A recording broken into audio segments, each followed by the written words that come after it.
देखो, ये इससे पहले कि प्रेस कॉन्फ्रेंस शुरू करें, प्रेस कॉन्फ्रेंस को संबोधित करेंगे हमारे वकील साहब श्री राकेश शर्मा जी, ये संबोधित करेंगे।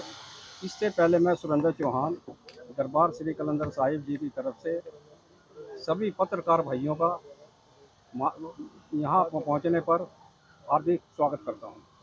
और बाबा जी के बारे में मैं आपको थोड़ी सी जानकारी देता हूँ। वास्तव में तो सभी जानते ही हैं बाबा जी के बारे में, क्योंकि काफ़ी सालों से यहाँ पे इस दरगाह पर दरबार श्री कलंदर साहब की तरफ से उर्स एवं भंडारा मनाया जाता है। फिर भी मैं कई नए पत्रकार भी आते हैं, नए लोग भी आते हैं, उनको ये जानकारी देना चाहता हूँ कि हजरत बाबा बो अली शाह कलंदर साहब जी उस युग में हुए थे, जबकि इतिहास में आपने ही पढ़ा होगा कि वो भक्ति काल का युग था और उसी समय में ही दास प्रथा भी शुरू थी। उस समय में दास प्रथा के शुरुआती दौर में ही बाबा बो अली शाह कलंदर साहब जी का पानीपत में जन्म हुआ था।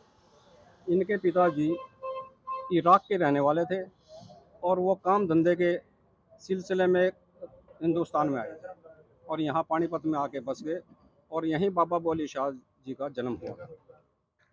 बहुत थोड़ी आयु में ही 12 साल की उम्र तक ही इन्होंने अपनी शिक्षाएं पूरी कर ली, क्योंकि उस टाइम में आज की तरह इतनी शिक्षा नहीं थी। उस समय तो जैसे अरबी, फारसी, उर्दू, ये इनकी जानकारी, पढ़ना लिखना, यही एक शिक्षा समझी जाती थी। और उसके बाद बाबा बो अली शाह कलंदर साहब जी दिल्ली बादशाहों के दरबार में, जैसे हमारे आप यहाँ आजकल जज होते हैं, ऐसे पद पर ये आसीन हो गए और कुछ समय तक इन्होंने वहाँ पे ये कार्य किया। लेकिन कुछ समय बाद कुछ ऐसी कोई एक घटना घटी, कोई चमत्कार कुदरत का कोई ऐसा हुआ कि ये इन्होंने अपनी सारी किताबें दरिया में फेंक कर, यमुना में फेंक दी और वहाँ से छोड़कर वो नौकरी भी छोड़ दी और पानीपत में आके बस गए और भक्ति के उसमें ये बैठ गए। उसके बाद ये भक्ति की कुछ समय बाद, क्योंकि ये भक्ति में इतने लीन रहते थे कि ना तो ये रोजे रखते थे और ना ही ये जो नमाज पढ़ते थे। तो वहाँ के जो धार्मिक गुरु थे उन्होंने इनको वहाँ से हटा दिया। तो ये वो स्थान छोड़कर बुड्ढा खेड़ा है और यहाँ बुड्ढा खेड़ा का स्थान जो है, यहाँ से यमुना गुजरती थी, आज भी वो उसके अवशेष हैं यमुना के। तो उस यमुना के जल में बैठकर इन्होंने खड़े होकर बहुत लंबे समय तक तपस्या की। कहते हैं कि 36 वर्ष तक इन्होंने तपस्या की।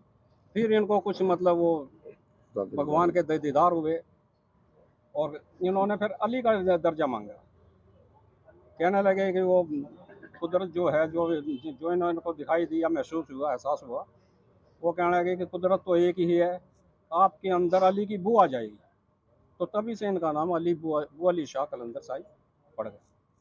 और उसके बाद तो अनेकों फिर इन्होंने करतब दिखाए। वो मैं इतने अपना उर्स चल रहा है, ये उर्स पहले पार्टीशन से पहले भी मतलब ये उर्स मनता था। विभाजन से पहले हिंदू मुसलमान सभी मिलके मनाते थे।